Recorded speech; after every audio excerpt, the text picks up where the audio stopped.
नमस्कार, good morning, शुभ प्रभात। मैं हृदय मिश्रा आप सभी का स्वागत करता हूं डिकोड एग्जाम की डेली करंट अफेयर्स फ्रॉम में। कैसे आप सभी लोग? आई होप आप सभी लोग अच्छे होंगे और अपनी पढ़ाई को बहुत ही बेहतर ढंग से कर रहे होंगे। देखिए आज है 13 जून और आज से कुछ महत्वपूर्ण करंट अफेयर पर हम लोग चर्चा करें, लेकिन उसके पहले आप सभी लोगों से रिक्वेस्ट है कि प्लीज आप लोग वीडियो को ज्यादा से ज्यादा शेयर कर दीजिएगा। और आइए हम लोग सबसे पहले करेंगे आज का रिविजन, यानी कि भारतीय नौसेना ने तटरक्षक बल के साथ समन्वित अभियान के तहत सिंगापुर की MB-1 503 जहाज के चालक दल के 22 सदस्यों में से 18 को सुरक्षित बचा लिया है।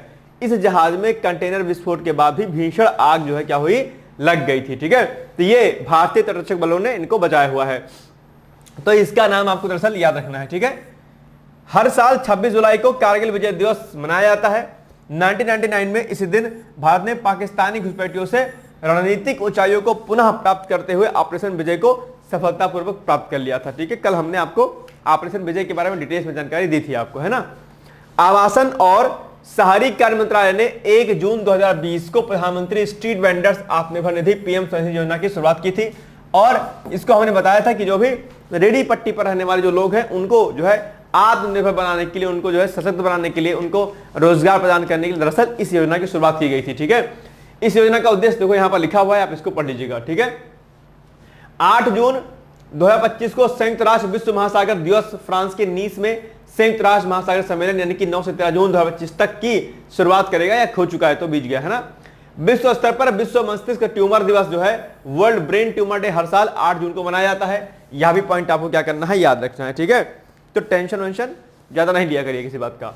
सरकार के 11 वर्ष पूर्ण होने के उपलक्ष्य में अल्पसंख्यक कार्य मंत्रालय ने 11 से 15 जून तक नई दिल्ली में राजघाट पर गांधी दर्शन के बिरसा मुंडा लॉन में लोक संवर्धन पर्व का क्या कर रहा है, आयोजन कर रहा है, ताकि अल्पसंख्यकों के विकास को और बढ़ाया जा सके। ठीक है, आगे भारत के पहले पानी के नीचे संग्रहालय और कृत्रिम मूंगा चट्टान को महाराष्ट्र के सिंधुदुर्ग जिले के बेंगलुरु में निवटी रॉक के पास INS गुलदार के आसपास विकसित किया जाएगा। मैंने कल आपसे कहा था कृत्रिम मूंगा यानी कि आर्टिफिशियल जो कोरल लीफ होती है उसके बारे में लिखिएगा आप लोग। मैंने कहा था कोरल लीफ के बारे में लिख लीजिएगा। मैंने कहा था आप भेज भी सकते हैं मुझे व्हाट्सएप पर, लेकिन आप लोगों के कान पे जू नहीं रहेंगी, आप लोगों ने नहीं भेजा मुझे। खैर कोई बात नहीं, बात ध्यान रखिएगा। अगर आप लोग बात टीचर की कभी नहीं मानोगे ना, 3 शख्स ऐसे होते हैं कि अगर उनकी बात आपने नहीं मानी तो जीवन में कभी भी आप सफलता नहीं प्राप्त कर सकते। एक आपकी माँ जो कि प्रथम गुरु होती हैं, आपके टीचर होती हैं, दूसरे पिता और तीसरे होते हैं आपके टीचर। 3 की बात अगर आपने नहीं मानी जीवन में, आप जीवन के हमेशा जो है अंधकार में उसमें पथ पर चलोगे, ध्यान रखना। इसलिए माँ, पिता और टीचर, ये 3 आप व्यक्ति आपके जीवन के ऐसे होते हैं जिनकी बात सुनना मानना आपके लिए बहुत अपरिहार्य होता है भाई साहब, अपरिहार्य। उन्हें मानना ही मानना है। ठीक है, ध्यान रखना इस बात का। आप नहीं मानिएगा तो क्या कीजिएगा। मैंने कहा था कि बताओ कल कोरल लीफ के बारे में पढ़ के आना है, लिख के आना है। कितने लोगों ने लिखा भाई साहब, जरा कमेंट करके मुझे बताना कि लिखा कि नहीं लिखा। आता होगा आपको तो एक अलग केस है, नहीं आता था तो क्या आपने लिखा, और अगर आता होगा तो भी आप लिख लिए होंगे तो नोट्स बन गया होगा आपका। लेकिन लेकिन शायद आप लोगों ने नहीं लिखा होगा, लिख लिया होगा तो बधाई हो आपको। खैर चलिए, लिखा होगा तो मैं मान के चल रहा हूं कि आप इस जीत के रेस वाले घोड़े पर बैठे हुए हैं, आप आगे बढ़ रहे हैं। और अगर आपने नहीं लिखा होगा, क्या अगर आपने नहीं लिखा होगा, इनकेस अगर आपने नहीं लिखा होगा, ठीक है, तो फिर आप क्या कहते हैं, कांस्टेंट हो गए, आप फिर पढ़ाई लिखाई नहीं कर रहे हैं। आपके ऊपर है कि आप क्या करना चाहते हैं।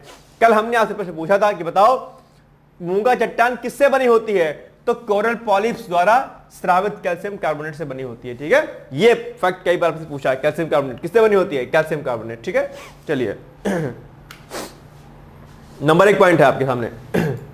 चलिए, भारत का सामाजिक सुरक्षा दायरा यानी कि जो सोशल प्रोटेक्शन कवरेज है इंडिया में, यह सामाजिक सुरक्षा दायरा जो है काफी बढ़ा हुआ है विगत 11 वर्षों में। अभी आप जानते हो कि वर्तमान सरकार के 11 साल पूरे हो गए और कई प्रकार के डेटा जो है सरकार रिलीज कर रही है। ठीक है, सरकार डेटा रिलीज कर रही है अपने जो है उसमें कार्यों को बताने के लिए कि हमने क्या कुछ किया है, लेकिन आपकी परीक्षा के दृष्टिकोण से ये सब डेटा बड़े इंपॉर्टेंट हो जाते हैं। ठीक है, जैसे कि यहां पर ग्राफ बना हुआ है, आप यहां पर देख पा रहे होंगे, expanding social protection government in India under the Modi government. आप यहां पर डेटा देख पा रहे होंगे, 2015 में 19%, फिर आप देखिएगा 22 में 48.8% एंड 2025 में आप देख पा रहे होंगे जो है यहां पर कितना 64.3% सोशल प्रोटेक्शन जो है आपका बढ़ा हुआ है। तो ये कई सारी बातें आपको यहां पर निकल के सामने आ रही हैं। आइए हम देखते हैं कुछ पॉइंट। भारत का सामाजिक सुरक्षा दायरा 19% से बढ़कर कितना था, देखो 2015 में कितना था, 19% था, मात्र कितना 19%। और फिर क्या करा, 25 में बढ़कर के 64.3% जो है हो गया सामाजिक सुरक्षा दायरा, यानी कि आपका सोशल प्रोटेक्शन जो कवरेज है इंडिया की, वो आपका 15 में 19% से बढ़कर 64.3। ये एक बहुत बड़ा आंकड़ा है। अगर आप इस ग्राफ को अगर अपनी उसमें बनाएंगे उत्तर में और लिख के आ जाएंगे, आपको ट्रक भर भर के नंबर देगा, एग्जाम में धूमधाम से नंबर देगा। अब ये सब मेंस के पर्सपेक्टिव से बड़ा इंपॉर्टेंट है आपके लिए। अब आप नहीं नोट कीजिएगा तो बैठे रहिएगा, फिर एग्जाम अगर ढूंढोगे कहां से डेटा उठाएं, कहां से, महाराज यहीं से उठाना होता है। लेकिन दिक्कत क्या है ना कि आपको चाहिए फैक्चुअल डेटा। सर जी करंट में पढ़ा दो सर वन लाइनर, अरे महाराज खाली प्री पास करोगे क्या, मेंस भी तो करना नहीं करना है। इतना सारा मेहनत किया था आपके लिए, पता नहीं क्या करते हो यार आप लोग, है ना। मुझे बड़ा दुख होता, टेंशन बहुत होता। अब एग्जाम आ गया तो आप लोग करंट देखना भूल गए, बंद कर दियो, देखते नहीं हो, ढूंढ रहे हो 1 साल मैगजीन को ना जाए, 2 साल को मैगजीन आ जाए। अरे यही करते रहो, किसी भी मैगजीन को आपको मंथली ईयरली की आवश्यकता ही नहीं पड़ेगी, कत्ते ही नहीं पड़ेगी। मैं दावा करता हूं नहीं पड़ेगी। लेकिन दिक्कत क्या कि आप देखना छोड़ दोगे, एग्जाम जैसे आएगा। अब शॉर्टकट चाहिए आपको, मेरे पास इस समय इतनी कॉल्स आती, सर शॉर्टकट तरीका बता दीजिए। अरे कैसे शॉर्टकट बता दे भाई, आपको एक लंबी जो प्रोसेस होती है आपने उसको फॉलो नहीं किया है आपने। शॉर्टकट से आपको प्री निकालना, कैसे निकलेगा प्री भाई, नहीं निकलेगा ऐसे ऐसे, सीधी बात है। पढ़ाई लिखाई छोड़ दीजिए, कोई दिक्कत नहीं है, जो काम करना है कोई और काम करिए, पढ़ाई लिखाई मत कीजिए। हालांकि जहां काम करेंगे वहां भी मेहनत करनी पड़ेगी आपको, बिना मेहनत से तो आप बचेंगे नहीं। और पढ़ाई ही सबसे आसान मेहनत है, इससे आसान काम पढ़ाई से कुछ भी नहीं है, ध्यान दीजिएगा आप। लेकिन आपके ऊपर है क्या कीजिएगा, चैटियालिस टाइम ही मिलेगा तो क्या कीजिएगा, है ना। चलिए, अंतरराष्ट्रीय स्तंभ संगठन ने ILO-STAT के नवीनतम आंकड़ों के अनुसार इस दायरे में पिछले एक दशक में 45% अंकों की क्या हुई है, वृद्धि देखी गई है। 45% अंक की वृद्धि देखी गई है हमारे सोशल जो प्रोडक्शन है हमारा, है ना। ये बड़ी बात है अपने आप में। इन प्रयासों को मान्यता देते हुए अंतरराष्ट्रीय श्रम संगठन यानी कि इंटरनेशनल लेबर ऑर्गेनाइजेशन, जिसको हम लोग क्या बोलते हैं, ILO बोलते हैं भाई साहब, क्या बोलते हैं, ILO, इंटरनेशनल लेबर ऑर्गेनाइजेशन। और नेशनल लेबर ऑर्गेनाइजेशन आपके एग्जाम के लिए भी इंपॉर्टेंट है, यहां से प्रश्न पूछता है कई बार आपके एग्जाम में, ठीक है, ध्यान रखिएगा।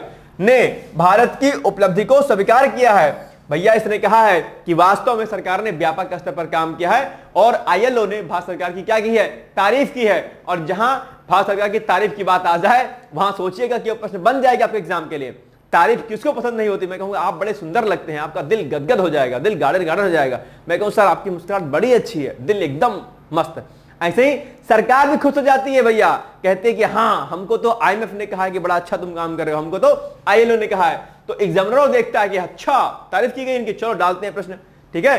तो ऐसे प्रश्न आप एग्जाम के लिए क्या हो जाते हैं, महत्वपूर्ण हो जाते हैं, ठीक है। आगे बढ़िए हम लोग, तो तारीफ की है और 94 करोड़ से अधिक लोग अब काम से कम सामाजिक सुरक्षा लाभ के अंतर्गत आते हैं, ठीक है। तो ये 94 करोड़ लोग।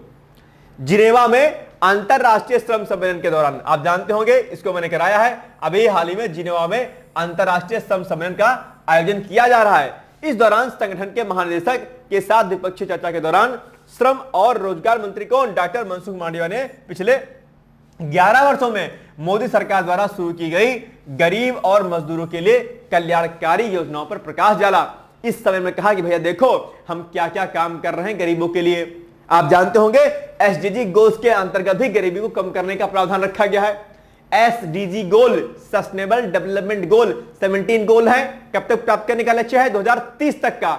इससे प्रश्न बनते हैं, मैंने कई बार कहा है 17 के 17 SDG गोल्स आपको तैयार करने हैं। तो इसी परिप्रेक्ष्य में इस बैठक में मनसुख मांडविया जी ने कहा है कि देखो भैया हमने यह काम किया हुआ है, इसीलिए ILO में ने उसकी तारीफ की। भैया हम वास्तव में जहां पर जो है 2015 में 15 पॉइंट समथिंग जो है सोशल दायरा था, जो है सामाजिक दायरा था सिक्योरिटी का, लेकिन अभी कितना हो गया 64 पॉइंट समथिंग हो गया है, राइट। चलिए अब थोड़ा सा आप लोग पढ़ लीजिए कि ये जो अंतरराष्ट्रीय श्रम आपका सम्मेलन 2025 है उसके बारे में। इसका आयोजन कब से कब तक हुआ ये जो आयोजन हुआ ये वाला, ये हुआ 2 से लेकर के 13 जून तक, ठीक है। स्थान जिनेवा, ये जिनेवा कर लीजिएगा ना, जिनेवा लिख गया, जिनेवा स्विट्जरलैंड, ठीक है। ये सब यहां पर लिखा हुआ है, स्थान यहां पर लिखा हुआ है। चलिए इसमें आईएलओ के 187 सदस्य जो है शामिल थे। ठीक है, यह सम्मेलन आईएलओ का सर्वोच्च निर्णय निर्धारण मंच है, जहां कन्वेंशनों, अनुशंसाओं, नीति, बजट और कार्यक्रम तय होता है। अब बताइए प्रश्न आप लोग, डॉक्टर मनसुख मांडविया ने जिनेवा में किस सम्मेलन के दौरान भारतीय योजनाओं पर प्रकाश डाला? कौन सा सम्मेलन था? संयुक्त राष्ट्र जलवायु सम्मेलन था वो, G20 श्रम मंत्रियों की बैठक थी, अंतरराष्ट्रीय श्रम सम्मेलन था, या ब्रिक्स श्रम शिखर सम्मेलन था? क्या था? कितना बढ़िया, कितना सुंदर, कितना खूबसूरत सा क्यूट सा प्रश्न आपके सामने है। बहुत क्यूट है प्रश्न है भैया, बताइए क्या होगा इसका उत्तर? इसका उत्तर होगा अंतरराष्ट्रीय श्रम सम्मेलन के दौरान ही जो है मनसुख मांडविया जी ने जिनेवा में भारत सरकार की उपलब्धियों के बारे में जानकारी प्रदान की है। ठीक है, बात खत्म, चलिए आगे बढ़िए। बहुराष्ट्रीय सैन्य अभ्यास खान क्वेस्ट, ये क्या है भाई साहब? तो भारतीय सेना के जवान मंगोलियाई सैनिकों व अन्य देशों की सेना के साथ जो है एक बहुराष्ट्रीय सैन्य अभ्यास खान क्वेस्ट में भाग लेंगे। यह सैन्य अभ्यास इसी महीने 14 जून से 28 जून तक आयोजित किया जाएगा। यानी कि कल से लेकर के भैया कब तक चलेगा? 28 जून तक चलेगा। किसके साथ चलेगा? भारत और मंगोलिया और अन्य देशों के साथ चलेगा। ठीक, आगे बढ़िए। अभ्यास खान क्वेस्ट का पिछला संस्करण मंगोलिया में 27 जुलाई से 9 अगस्त 2024 तक आयोजित किया गया था। एक बात भैया जी आप लोग ध्यान दीजिएगा। आप कहेंगे सर क्या ध्यान देना है? ध्यान आपको यह देना है कि जब भी कोई प्रमुख अभ्यास हो तो न सिर्फ वर्तमान सत्र के बारे में बल्कि पिछले सत्र के बारे में भी आपको जानकारी प्राप्त करनी है। याद रहेगा? आप कहेंगे सर जी पंडित जी बोल रहे हैं क्या? बिल्कुल। कथा कैसे होती है? ऐसे तो होती है। चलिए, तो थोड़ा सा ट्विस्ट लेकर के पढ़ा करिए। आप लोग टेंशन में पढ़ते रहते, पता नहीं क्या दिमाग झूल जाता है आप लोग का। मेरे पास फोन कॉल आएगा, सर बहुत टेंशन हो रहा है। हमें काहे हो रहा है टेंशन? सर जैसे जैसे एग्जाम आ रहा है लग रहा है सर सब भूल रहे हैं। अच्छा एक बात बताओ, किसी का बर्थडे तो नहीं भूलते हो? विश करना है रात के 12 बजे, करते हो? हर हाल में करते हो? नहीं करते हो तो खुद को गिल्ट फील होता है, और जिसको नहीं करते वो गुस्सा आ जाता है। तो एक तो डर के मारे याद रहता है, एक वैसे ही याद रहता है, प्यार मोहब्बत में याद रहता है। जब प्यार मोहब्बत में याद रहता है आपको सारी चीजें, डर में याद रहता है, तो पढ़ाइया काहे भूल जाते हो जी? क्यों भूल जाते हैं आप लोग? नहीं भूलना चाहिए। आपकी स्टडीज से रिलेटेड जो कि आपके भविष्य का निर्माण करता है, आखिर वही चीज आप क्यों भूल जाते हैं? इसका एक ही कारण है, आप तल्लीनता के साथ आप नहीं पढ़ते हैं, आप टू द पॉइंट नहीं पढ़ते हैं, आप अनर्गल चीजें पढ़ते हैं, आप अनवांटेड चीजें पढ़ते हैं, आप 10 लोगों से बात करके 10 किताब लेके आते हैं, आप उसको पढ़ते हैं, आप एक स्रोत पर काम नहीं करते हैं, आप PYQs पर काम नहीं करते हैं, आप घटनाचक्र पूर्वावलोकन पर काम नहीं करते हैं, तो क्या होगा? कितने सर कॉल आएंगे, सर वो कह रहे थे सर PYQs का रोल नहीं है। तो मन करता है जिसने कहा उसको और जो मुझसे कह रहा है उसको, दोनों को ऐसे उल्टा करके वैसे पहनने से चला दिया जाए, घुमा दिया जाए ऐसे कि यार आप लोग वर्गलाते हो या क्या करते हो आखिर आप? मैं एक बात आपसे मैं कहता हूं, आप किसी से कोई गाइडेंस मत लीजिए, आप सेल्फ एनालिसिस कीजिए और उसका आधार एक ही है PYQs, previous year question paper.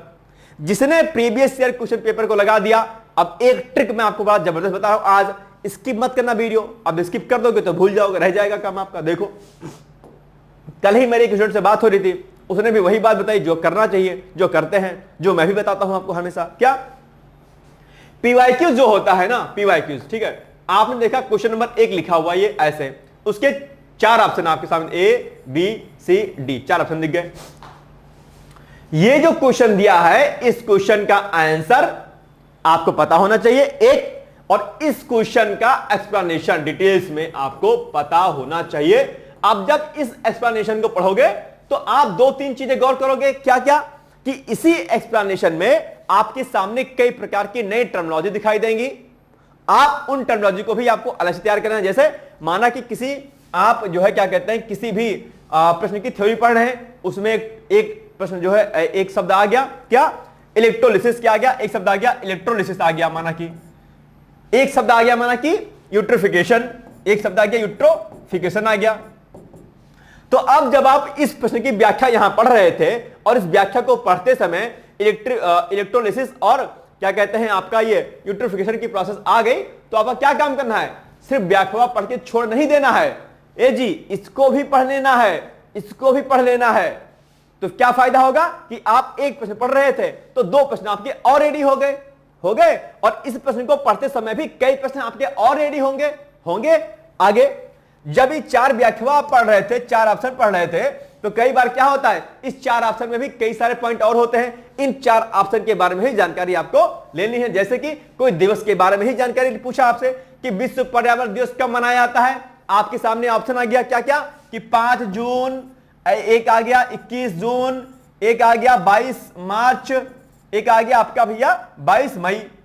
तो माना विश्व पर्यावरण दिवस पूछा था, आपने 5 जून पर टिक लगा दिया, लेकिन 3 ऑप्शन और बच गए, तो 3 को छोड़ नहीं देना है जी। क्या करना है, अब देखना है कि भैया 21 जून को, 22 मार्च को, 22 मई को कौन सा दिवस होता है। तो 21 जून को योग दिवस, 22 मई को विश्व जैव विविधता दिवस और 22 मार्च को क्या, जल दिवस। बस हो गया काम आपका। कितने सारे प्रश्न रेडी हो गए।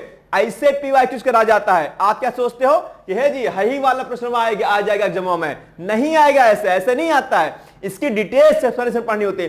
पीवाईक्यूज का मतलब सेल्फ एनालिसिस, सेल्फ ऑब्जर्वेशन, उसका ऑपरेशन करना। किसका? ये जो प्रश्न दिया गया है पीवाईक्यूज में, इसका।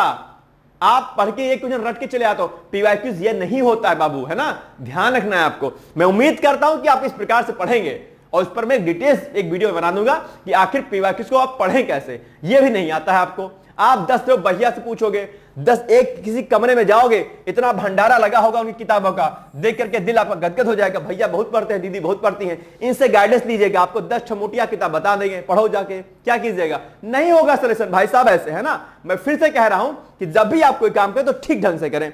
अब कुछ लोग को गुस्सा आ रहा होगा, सर करंट अफेयर पढ़ा रहे थे, ये क्या बता रहे हैं, यही से सिलेक्शन होगा भाई साहब, ठीक है, ऐसा नहीं होगा। नहीं तो मेरा कोई जो है एनर्जी लॉस करने कोई लॉजिक है नहीं आपके साथ, है ना, मैं पढ़ा के निकल जाऊं यहां पर।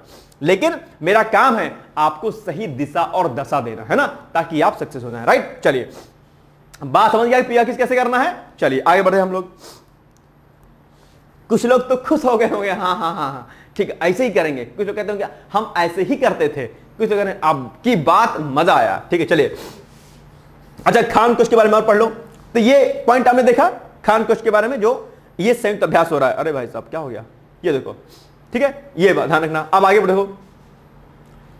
खान कोश अभ्यास भागीदार देशों के संयुक्त अभियानों के प्रचालन के लिए रणनीति, तकनीक और प्रक्रियाओं में अपनी सर्वोत्तम कार्यप्रणालियों को साझा करने में क्या करेगा, सक्षम बनाएगा। ठीक, आगे। रक्षा मंत्रालय के अनुसार यह अभ्यास पहली बार वर्ष 2003 में संयुक्त राज्य अमेरिका और मंगोलियाई सशस्त्र बलों के बीच एक द्विपक्षीय कार्यक्रम के रूप में आरंभ हुआ था। तो अब कूट के रूप में या एमसीक्यू के रूप में आपसे प्रश्न पूछ लेगा कि ये जो आपका भैया संयुक्त सैन्य अभ्यास खान कोश है, एक पहली बार कब मनाया गया था? आप कहेंगे सर 2003 में मनाया गया था। बस हो गई पॉइंट सही। चलो,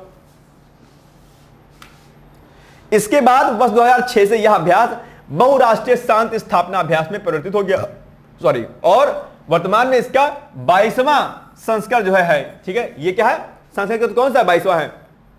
कई बार इस संस्करण के बारे में प्रश्न जो है पूछ लेता है। तो जब भी कोई प्रमुख अभ्यास, कोई प्रमुख आयोजन ऐसा हो, तो वो किस संस्करण का है, वह संस्करण भी आपको क्या करना चाहिए, याद करना चाहिए। ठीक है ना। चलिए, निम्नलिखित कथनों पर विचार कीजिए भाई साहब। अभ्यास खान कोश पहली बार 2003 में शुरू हुआ था। ठीक है, आगे।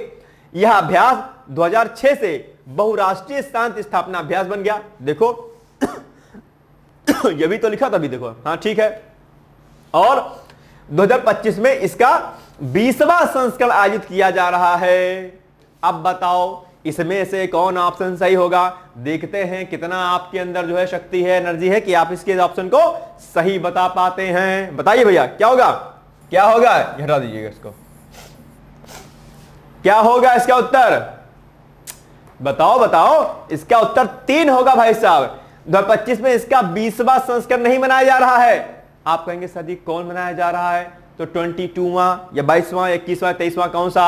अभी देखिए ये भैया क्या लिखा है, 22वां। हमने इंपॉर्टेंट लगा दिया था टिक, तो प्रश्न बन गया कि नहीं बन गया? यहां पर देखो बन गया आपके प्रश्न, फिर हो गया। तो क्या हो जाएगा, इसमें जो है केवल 1 और 2 सही हैं, यानी कि option number A is the right answer. अगर आपने ऐसे प्रश्नों की प्रैक्टिस कर ली मेरी करंट अफेयर्स क्लास में, इतना जबरदस्त फायदा आपको मिलने वाला है, आप कल्पना कर नहीं सकते भाई साहब। और ऐसा करंट अफेयर्स कोई बना नहीं रहा फिलहाल, आई थिंक मेरे नाम में तो नहीं, फिलहाल कोई बना रहा होगा तो मुझे नहीं पता। ठीक है, सब लोग एक एक कूट के फॉर्म कराते हैं। इसको बनाने में ना पसीने छूट जाते हैं भाई साहब, ठीक है। 5-6 घंटे लगते हैं बनाने में क्वेश्चन, आसान काम नहीं है, बना के दीजिएगा कभी मुझे। चलिए, अरे भाई साहब डी कैसे आ गया इसमें उत्तर? है जी, डी नहीं है ना, होगा ना 1 और 2 होगा। इथेनॉल, इथेनॉल ब्लेडिंग प्रोग्राम, ठीक है, आइए इसको देखते हैं। इथेनॉल ब्लेडिंग प्रोग्राम से किसानों को काफी फायदा हो रहा है और सीधे ग्रामीण अर्थव्यवस्था में पैसा जो है जा रहा है। इसके 2 प्लांट जो है लगाए गए हैं, आप जानते होंगे, ठीक है। और इथेनॉल प्रोडक्शन के लिए पहला प्लांट जो है 2023 में शुरू किया गया था, ठीक है, और दूसरा जो है 2025 में शुरू किया गया है। तो ये पूछ सकता है कि इथेनॉल प्लांट जो है पहला और दूसरा कब शुरू किया गया? आप कहेंगे सर 2000 कब 23 में और 25 में, है ना। सालाना आधार पर जो है इन प्लांट की क्षमता 12 करोड़ लीटर है, ये ध्यान रखिएगा। और पेट्रोल में इथेनॉल ब्लेंडिंग को 2013-14 के 1.53% से बढ़ा करके अपने 2025 तक लगभग 20% कर दिया गया है, ठीक है, ये पॉइंट याद रखिएगा। इथेनॉल उत्पादन के लिए पहला और दूसरा प्लांट किन वर्षों में शुरू किया गया? 23-25 में, बस हो गया। कहां 23-25 है? देखो बी वाला ऑप्शन में है, बस हो गया। पिछले 1 दशक में अवसंरचना विकास के अभूतपूर्व विकास, मतलब इसमें अवसंरचना में बहुत तेजी के साथ विकास हुआ है, ये बात जो है कही जा रही है। मोदी जी के 11 साल जो है, यानी कि वर्तमान सरकार के 11 साल इंफ्रास्ट्रक्चर को बड़े मजबूत किए गए हैं, है ना। जारी, अभी हाल ही में जारी, ये लीजिए हाल ही में जारी है ना। हाल ही में जारी एक आधिकारिक रिपोर्ट के अनुसार भारत ने पिछले 1 दशक में अवसंरचना यानी कि इंफ्रास्ट्रक्चर विकास में अभूतपूर्व पैमाने को देखा है। यह प्रगति पीएम गति शक्ति, राष्ट्रीय रसद नीति, भारतमाला, सागरमाला और उड़ान जैसी प्रमुख राष्ट्रीय पहलों के तहत समग्र और एकीकृत दृष्टिकोण की सफलता से क्या है? प्रेरित है अपने आप में, ठीक है, याद देखिएगा इस पॉइंट को। आगे 2021 में लॉन्च किया गया पीएम गति शक्ति राष्ट्रीय मास्टर प्लान भारत के आर्थिक क्षेत्रों में मल्टी मॉडल इंफ्रास्ट्रक्चर कनेक्टिविटी को बेहतर बनाने के लिए क्या है? एक व्यापक पहल है अपने आप में, ठीक है, याद रखिएगा इस पॉइंट को। ओके, चलिए, इस एकीकृत प्लेटफॉर्म के जरिए 100 लाख करोड़ रुपए का कुशलतापूर्वक उपयोग किया जा रहा है। 7 प्रमुख क्षेत्रों जैसे कि आपका कौन कौन सा? रेलवे हो गया, सड़क हो गया, बंदरगाह, जलमार्ग, हवाई अड्डे, जन परिवहन और रसद अवसंरचना पर आधारित यह मंत्रालयों और राज्य सरकारों में समन्वित विकास को बढ़ावा देता है। यानी कि हर फील्ड में जो है क्या कहते हैं? विकास हो रहा है। अच्छा, कुछ डेटा यहां पर बड़े अच्छे दिए हैं जिनका इस्तेमाल आप जो है अपनी मेंस में कर सकते हैं। जैसे कि आप देख पा रहे होंगे भारत के राष्ट्रीय राजमार्ग नेटवर्क की लंबाई 91,287 किलोमीटर से 60% बढ़कर के 1,46,204 किलोमीटर हो गई है। बड़ी बात है अपने आप में। राजमार्ग निर्माण की गति 2014 में 11.6 किलोमीटर प्रतिदिन से बढ़कर के अभी कितनी हो गई है? 34 किलोमीटर प्रतिदिन हो गई है, ठीक है। ये सब डेटा क्या है? बहुत इंपॉर्टेंट है मेंस के पर्सपेक्टिव से।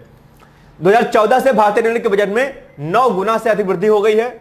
पिछले 10 वर्षों में भारत के अंतर्देशीय जलमार्ग कार्गो में 710% तक की जो है वृद्धि देखने को मिली है। तो ये सब डेटा आप लोग अपने मेंस में खूब अच्छे से नोट करिएगा और प्री में भी आपकी फैक्ट पूछ लेगा कि वर्तमान में जो है सड़क की जो लंबाई, मतलब जो सड़क जो बन रही है वो कितने किलोमीटर पर डे है। आप इसको मेंशन कर देंगे, यहां पर 34 किलोमीटर पर दिन हो गई है, ठीक है। चलिए बताइएगा आप लोग, निम्नलिखित कथनों में से कौन सा कथन सही है? पिछले दशक के दौरान भारत के राष्ट्रीय राजमार्ग नेटवर्क की लंबाई 91,287 किलोमीटर से बढ़कर के 60% बढ़कर जो है 1,46,204 किलोमीटर हो गई है, ठीक बात है। दूसरा, पिछले 10 वर्षों में भारत के अंतर्देशीय जलमार्ग कार्गो में 710% की वृद्धि हुई। सॉरी फॉर दैट, थोड़ा तबीयत नहीं सही चल रही इस समय। बताओ क्या होगा?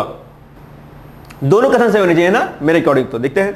बिल्कुल दोनों कथन सही हैं, C is the right answer. Hot moon, rose moon और मिड मून सुना होगा आपने कई बार, है ना। आप लोग हालांकि अलग प्रकार के जो है मून सुनते होंगे, लेकिन ये एक प्रकार का क्या है? एक अलग प्रकार का जो है मून कहा जाता है। क्यों कहा जाता है, कैसे कहा जाता है, आइए हम इसको देखते हैं। तो ज्येष्ठ शुक्ल पक्ष की पूर्णिमा के अवसर पर दुर्लभ खगोलीय घटना हुई जिसमें आसमान में स्ट्रॉबेरी मून को चांदनी बिखेरते हुए दिखे, स्ट्रॉबेरी मून को, ठीक है। यानी कुछ देशों में इसे हॉट मून, रोज मून और मीड मून कहा जाता है। पूर्णिमा के चांद का महीने के बदलने और मौसम की जानकारी का समय बताने का आकाशीय घड़ी के रूप में उपयोग किया जाता रहा है, आप जानते होंगे, ठीक है। लगभग हर 20 साल में स्ट्रॉबेरी मून और समर सोलिस्टिस की घटना एक साथ होती है। अगले साल स्ट्रॉबेरी मून 30 जून 2026 को होगा, यानी कि इसी को हम लोग क्या कहते हैं, हॉट मून, रोज मून और मिड मून के नाम से जानते हैं, ठीक है। चलिए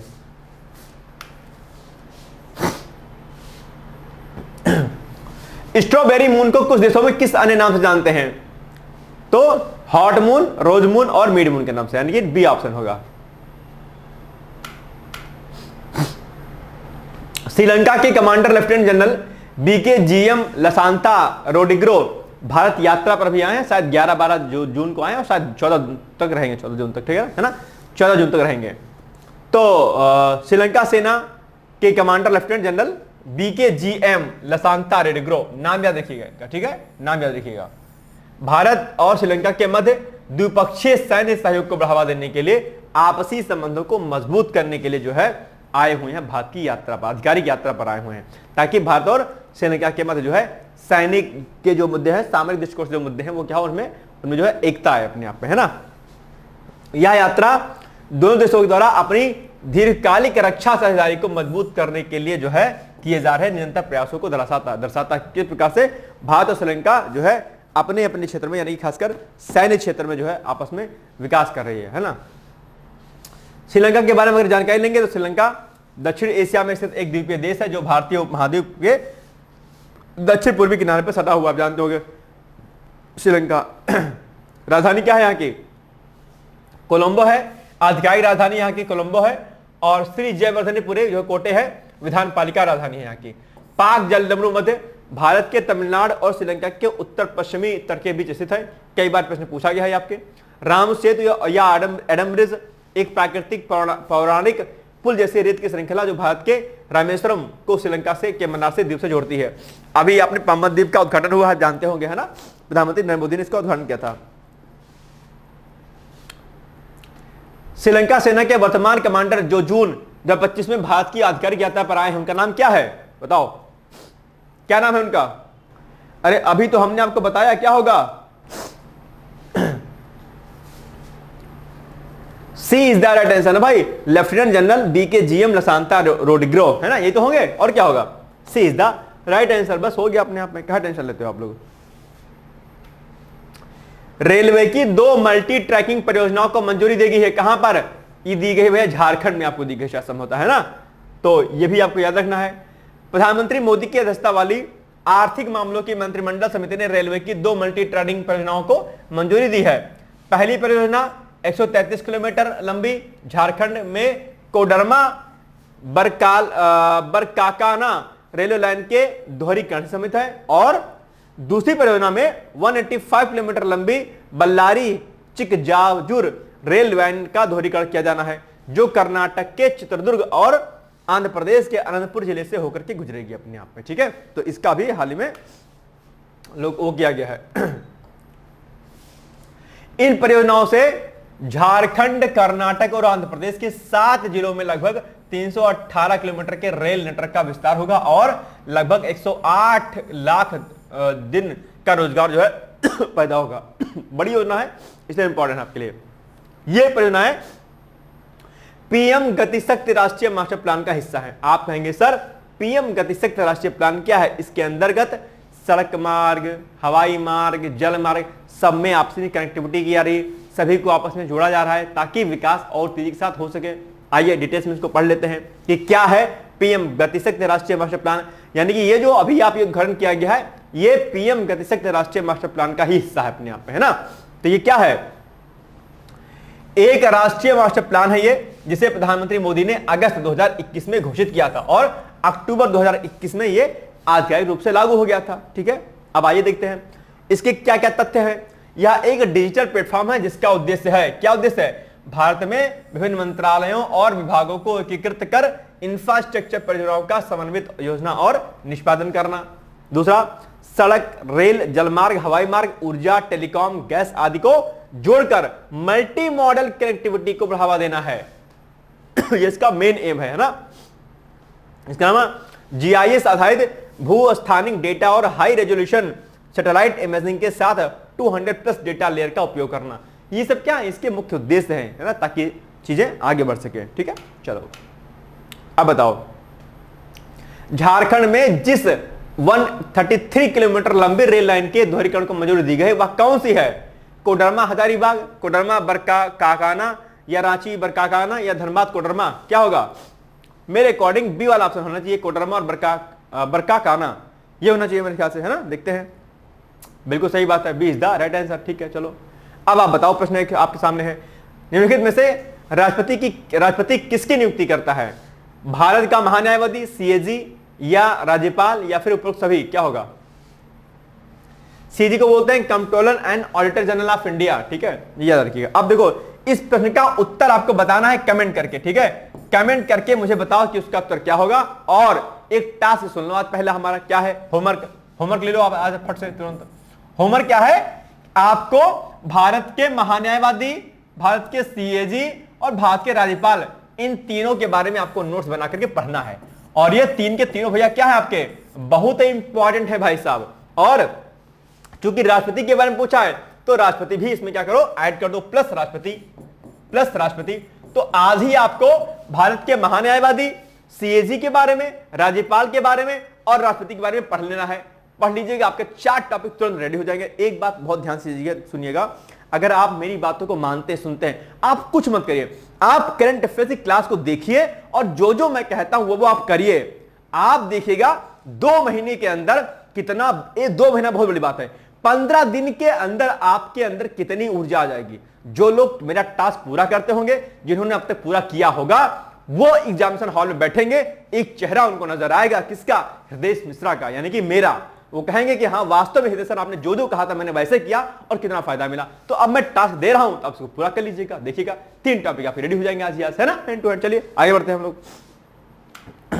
बाकी ये पीसीएस का एडवर्टाइजमेंट है। अच्छा, कहीं कोई दिक्कत हुआ करे, आप लोगों को कोई प्रॉब्लम रहा करे, आप सीधे आप व्हाट्सएप कर सकते हैं, मुझे कॉल कर सकते हैं 860860440920 पर। ठीक है, कोई समस्या हो आप सीधे यहां पर मुझसे शेयर कर सकते हैं। ठीक है, कोई दिक्कत नहीं। चलिए, ये पीसीएस का एडवर्टाइजमेंट है और आप जानते हो कि पीसीएस का हम लोग अभी बैच चला रहे हैं, यहां पर pre plus mains plus interview तीनों स्तर की तैयारी करा रहे हैं। अगर आपका लक्ष्य ये होगा कि मुझे 2026 में एग्जाम देना है आरओ का, या पीसीएस का देना है, या 25 में ही पीसीएस का एग्जाम देना है, तो आप इस कोर्स से जुड़ सकते हैं। ठीक है, हालांकि आरओ का बैच संभवतः हम लोग जल्दी ही रिलीज कर देंगे, लेकिन आप इसके माध्यम से न सिर्फ आपकी पीसीएस तैयारी हो जाएगी, बल्कि आपकी आरओ और यूपीएससी की 4 पेपर की तैयारी हो जाएगी।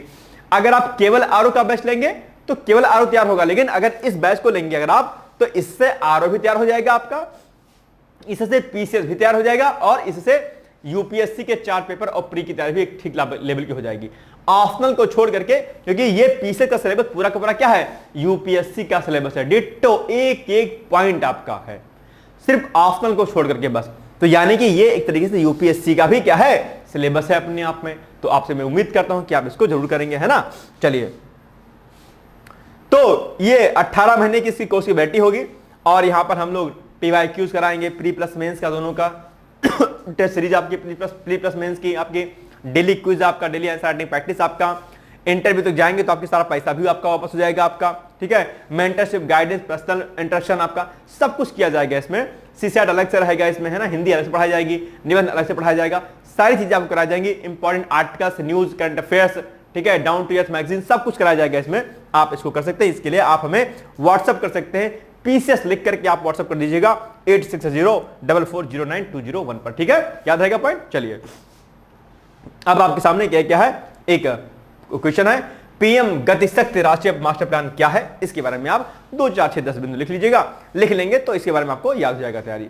ठीक है, तो ये हो गया आज का हमारा महत्वपूर्ण वीडियो। बाकी मिलेंगे हम लोग कल, तब तक आप लोग पढ़ते रहिए, मस्त रहिए, व्यस्त रहिए, मुस्कुराते रहिए। मेरी बहुत सारी शुभकामनाएं हैं। All the best and thank you so much. Bye bye, take care. दोस्तों, क्या आप पीसीएस अधिकारी बनना चाहते हैं? यदि हाँ, तो डिकोड एग्जाम लेकर आया है यूपी पीसीएस फाउंडेशन कोर्स 2025। यह एक ऑल इन वन कोर्स है जिसमें प्रीलिम्स मेंस दोनों ही परीक्षाओं के लिए वीडियो लेक्चर, एनसीईआरटी और standard books based bilingual notes, उपलब्ध कराया जा रहा है। इस कोर्स में प्री और मेंस के सभी प्रीवियस ईयर क्वेश्चंस पेपर भी वीडियो लेक्चर के माध्यम से कोर्स में सम्मिलित होंगे। साथ ही साथ में कोर्स का कंटेंट गुणवत्तापूर्ण होने के साथ ही साथ एग्जाम ओरिएंटेड है, जिससे कोर्स लेने वाले स्टूडेंट्स को कोई भी बाहरी पुस्तक या नोट्स पढ़ने की आवश्यकता न पड़े। इस कोर्स में प्रीलिम्स और मेंस के टेस्ट सीरीज तथा आंसर राइटिंग प्रोग्राम भी शामिल है, जिसके साथ ही साथ टेलीग्राम ग्रुप में रेगुलर टॉपिक वाइज टेस्ट कराए जाएंगे। इसके साथ ही CSAT, निबंध तथा सामान्य हिंदी की अतिरिक्त कक्षाएं भी चलाई जाएंगी तथा हमारे कोर्स से परीक्षा में सफल होकर इंटरव्यू देने वाले विद्यार्थियों को इंटरव्यू की भी तैयारी कराई जाएगी और अंतिम परिणाम कुछ भी हो, पूरी फीस उन्हें रिवार्ड के स्वरूप जो है वापस कर दी जाएगी तथा अगले बैच में उन्हें निःशुल्क प्रवेश प्रदान किया जाएगा।